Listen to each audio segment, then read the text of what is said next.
सभी को नमस्ते। बीएससी पार्ट थर्ड में अपनी पुस्तक चल रही है ठोस अवस्था भौतिकी और इसका अपना चैप्टर है चार्ज ट्रांसपोर्ट्स इन सेमीकंडक्टर्स। इसका हमने एक टॉपिक पिछले लेक्चर में अध्ययन कर लिया था। आज हम अगले टॉपिक की ओर चलते हैं।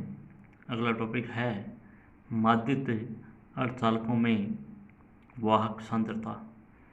अर्धचालक युक्तियों के विद्युत गुणों की कार्यक्षमता इस बात पर निर्भर करती है कि इसमें गतिमान वाहक आवेशों की सांद्रता जो है वो किस प्रकार नियंत्रित की जाती है।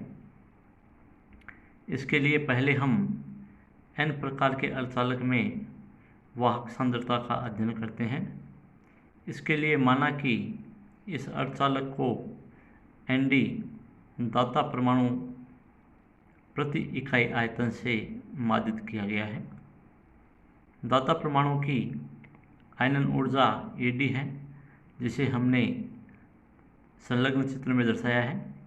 यहाँ संयोजी बैंड के ऊपरी सिरे को E बराबर 0 लिया गया है, तो आपको यहाँ चित्र में दिखाई दे रहा है। इधर आपके E है, ये Ed अंतराल है, ये Eg हो गया, ये E2 हो गया, इतना पूरा Eg के रूप में आ गया, ये म्यू है।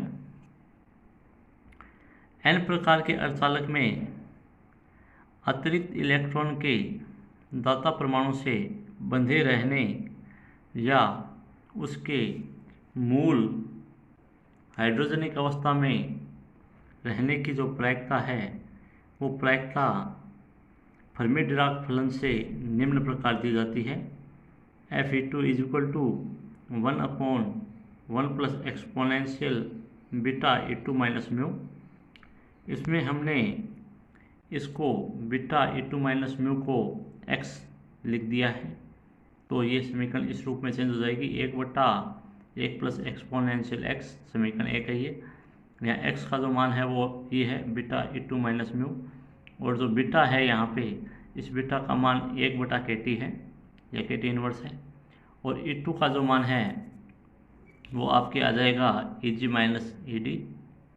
यहाँ E2 जो है वो आपकी मूल अवस्था इलेक्ट्रॉन की ऊर्जा है, जिसे ऊपरी संयोजी बैंड से मापा गया है। म्यू रासायनिक विभव है जो 0 केल्विन पर फर्मी ऊर्जा के बराबर है। आयनित दाता परमाणु का घनत्व कुल दाता परमाणुओं के घनत्व Nd से उदासीन दाता परमाणुओं का घनत्व NdFe2 घटाने पे प्राप्त होता है। तो Nd प्लस का जो मान मिल जाएगा वो हो जाएगा Nd 1 - Fe2। यहाँ Fe2 का मान रख दिया है 1/1 प्लस e⁻x। ये x वही है जो अपने माना था बीटा E2 माइनस म्यू। यहाँ से हमने इसको हल कर लिया है, यहाँ ये ले से ले के हल कर लिया है, तो Ex ऊपर चला गया। इस और इसके अंश और हर दोनों में हमने Ex का भाग लगा दिया है, तो ऊपर तो एक ही हो जाएगा। नीचे इस Ex में भाग लगाने इस यहाँ तो एक हो गया, यहाँ आपका एक में भाग लगाने पर 1/Ex होगा, वो माइनस e⁻x हो गया, और इस Ex में भाग लगाने पे एक हो गया, ये आगे पीछे लिख दिया है। और यहाँ पे आपका x का जो मान है वो वापस रख दिया है जो हमने ऊपर माना था ये, ठीक है। तो ये मान रखते ही हमें मान मिल गया Nd 1/1 plus e⁻ beta mu minus Eg plus Ed, समीकरण नंबर 2। यदि n जो है वो चालन बैंड में इलेक्ट्रॉन घनत्व हो एवं संयोजी बैंड में होल घनत्व p हो, तो n प्रकार के अर्धचालकों के लिए n > p होगा, एवं नेज अर्धचालक में Ni = Pi होगा। अब हम जानते हैं कि इलेक्ट्रॉन एवं होल घनत्वों का जो गुणनफल होता है वो दोनों प्रकार के अर्धचालकों नेज और माध्यित के लिए नियत रहता है। और रासायनिक विभव म्यू पर निर्भर नहीं करता है, बल्कि तापमान पर निर्भर करता है। इसलिए Np बराबर Ni² हो जाएगा, जो कि नियत रहेगा। इसे हमने समीकरण 3 दे दिया है। यहाँ Ni का जो मान है वो है नेज अर्धचालक में इलेक्ट्रॉन घनत्व। N प्रकार के अर्धचालक में चूंकि N is greater than Ni है, अर्थात चालन बैंड इलेक्ट्रॉन में से अधिकांश दाता परमाणुओं के आयनन से आते हैं, तो हम मान सकते हैं N का जो मान होगा वो लगभग Nd+ के बराबर हो जाएगा। तो इस प्रकार चालन बैंड में जो इलेक्ट्रॉन घनत्व होगा, जो कि हमने पूर्व में पढ़ रखा है, पूर्व के अध्याय में, इससे पहले का जो अध्याय है उसमें था ये, वहाँ से हम मान डायरेक्ट लेते हैं इसका। तो इलेक्ट्रॉन घनत्व का मान मिल जाएगा N बराबर 2 पाई MEkT/h²⁵ e⁻² का Eg-μ/kT। और यहाँ पे इसको Nc मान लिया है, तो इसको Nc लिख दिया है, बाकी एज इट इज आगे लिखा हुआ भी है।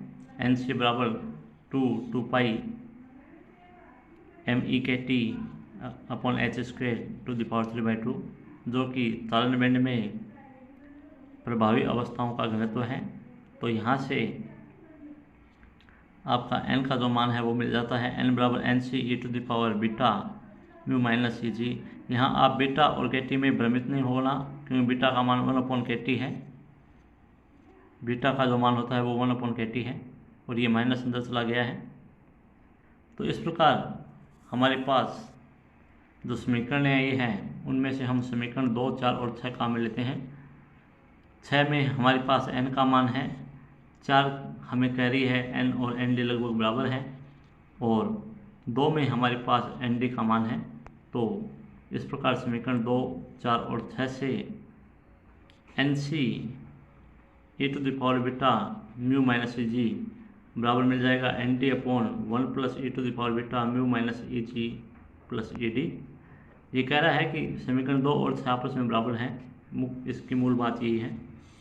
अब हम यहाँ से इस Nc को तो इसके नीचे ले आएंगे और Nd के नीचे, और यहाँ से ये जो मान है इसको इधर गुणा कर देंगे E में, तो e⁻β⁻μ-Eg, और ये पूरा का पूरा इसकी गुणा में आ गया 1 e⁻β⁻μ-Eg+Ed Nd/Nc है। इस भाग को अंदर गुणा कर देते हैं और हल कर लेते हैं, तो हमें ये चीज़ मिल जाती है e⁻β⁻μ² e⁻β⁻μ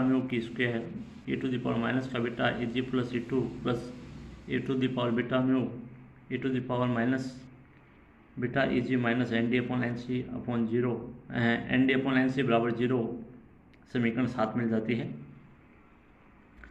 समीकरण 7 जो है वो e⁻β का द्विघात रूप है। जो द्विघात समीकरण हमने पढ़ी है ax² + bx + c, वो रूप है, और इस रूप का हम साधारण हल जानते हैं x⁻ b ± √b²/4ac/2a।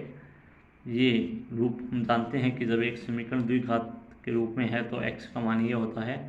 तो इस द्विघात में ये भी e⁻β का द्विघात रूप है। तो इसको हल करने के लिए हम ये सूत्र काम में लेंगे, लेकिन यहाँ सुविधा के लिए हम केवल धनात्मक मान लेंगे, क्योंकि यहाँ से प्लस माइनस में 2 मान मिल रहे हैं, हम केवल पॉजिटिव मान लेंगे। तो पॉजिटिव मान लेकर हल करने पे हमें मिल जाता है e⁻β बराबर माइनस का e⁻β⁻Eg प्लस √e⁻ β⁻Eg की घात स्क्वायर प्लस 4 Nd/Nc e⁻β⁻Eg+E2/2 कोई मान है, x की जगह मान रखा है e⁻β⁻Eg+E2।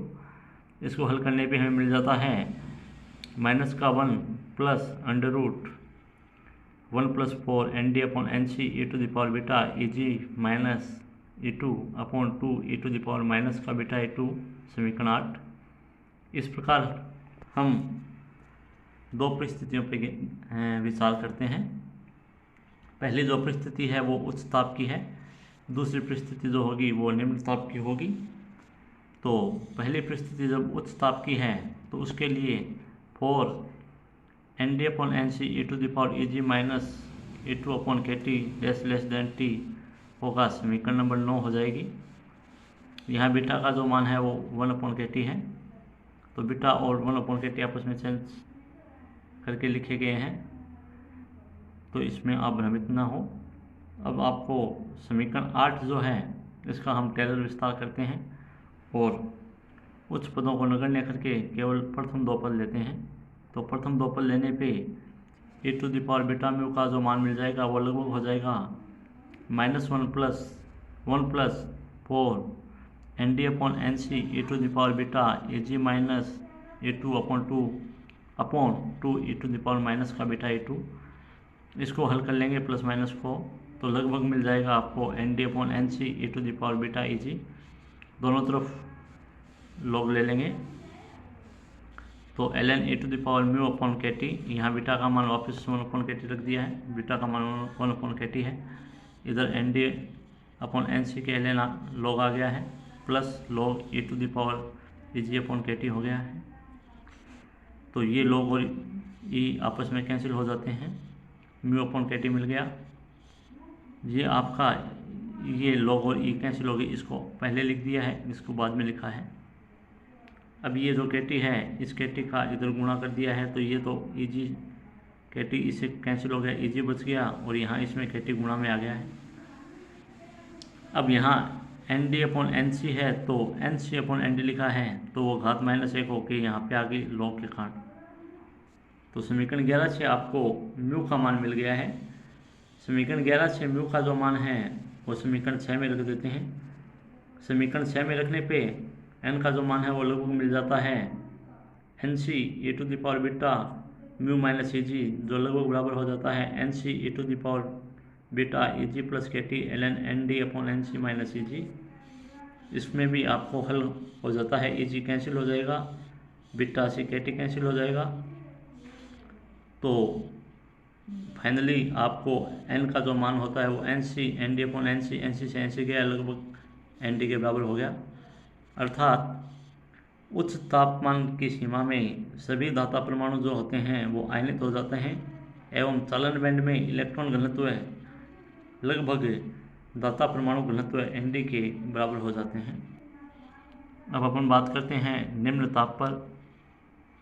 यदि तापमान इतना कम हो कि for ND/NC e⁻ minus E2/kT जो है वो 1 से बहुत ज़्यादा है, तो उसी समीकरण 8 से e⁻β का जो मान होगा वो हो जाएगा for ND/NC e⁻β minus E2 upon 2 e⁻ का बीटा E2, समीकरण 12।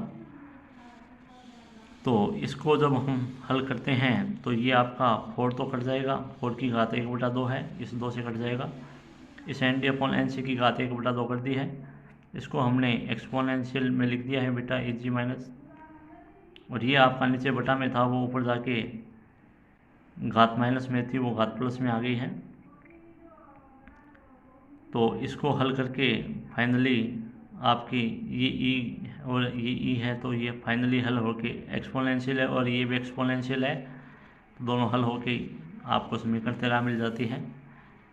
तो अब हम समीकरण 6 और 13 से वही मान बराबर रखते हैं, तो n बराबर मिल जाता है NC e⁻β mu minus Eg।